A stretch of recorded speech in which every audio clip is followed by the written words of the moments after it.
Hi, this is Miguel Concepcion, editor at GameSpot, speaking on behalf of Justin Clark, who took a look at Skyrim on PlayStation VR.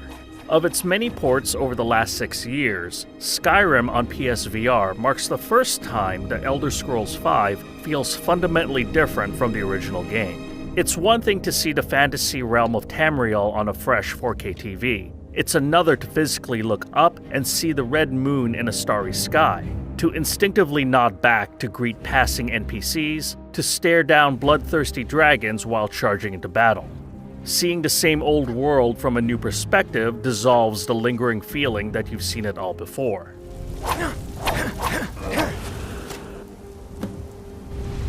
The big appeal of Skyrim has always been its sense of scale.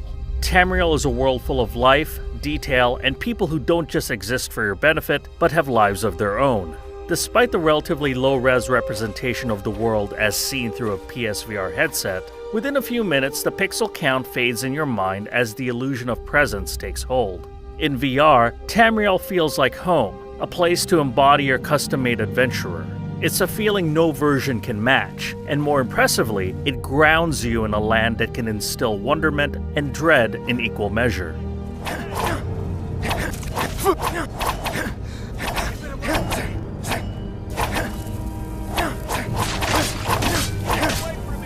Given Skyrim's expansive world, movement in VR is tricky at first. You still have the option of using the DualShock 4 to play the game, but there's a nauseating psychological disconnect when using analog sticks to control movement and perspective in VR. Instead, the best way is to play with two PlayStation Move controllers. By default, you can hold the left PS Move button, point at a location, and release to instantly teleport to it. Alternatively, you can switch to direct movement, where you tilt the controller in any direction and simply hold the left PS Move button to walk.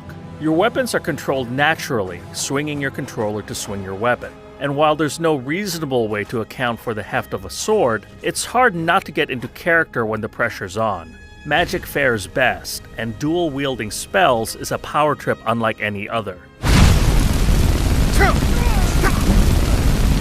It's the more incidental side of Skyrim where the motion controls fare a bit worse. The gesture-based inventory management is largely unintuitive, and it's all too easy to stumble into a comedy of errors when attempting simple tasks. At best, a mistake might pull you into a menu by accident. At worst, you might drop an item down a mountain. While enveloping yourself in the upgrade menu's starry sky offers one of the more impressive moments in the game, actually getting to the upgrades you want via gestures is sometimes easier said than done. And disappointingly, despite PSVR's built-in microphone, the game's iconic shouts can't be voice-controlled.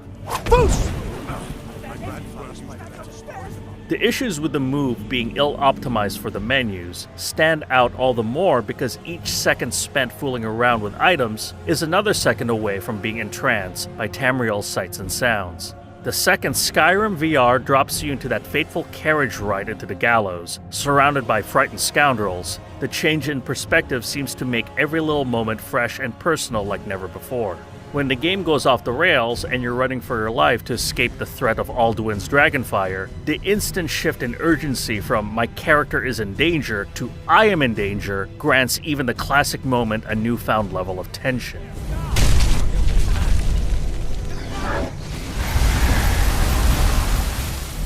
Even with the mild learning curve of the Move controllers, wandering the countryside isn't just a never-ending hike, but an excuse to fall in love once again with the world Bethesda's built. It's all too easy to lose track of whatever objective you had in mind, and instead aimlessly traipse through forests, follow random paths to get perfect views of the night sky, or deliberately tread into deep bodies of water to simply float face up downstream.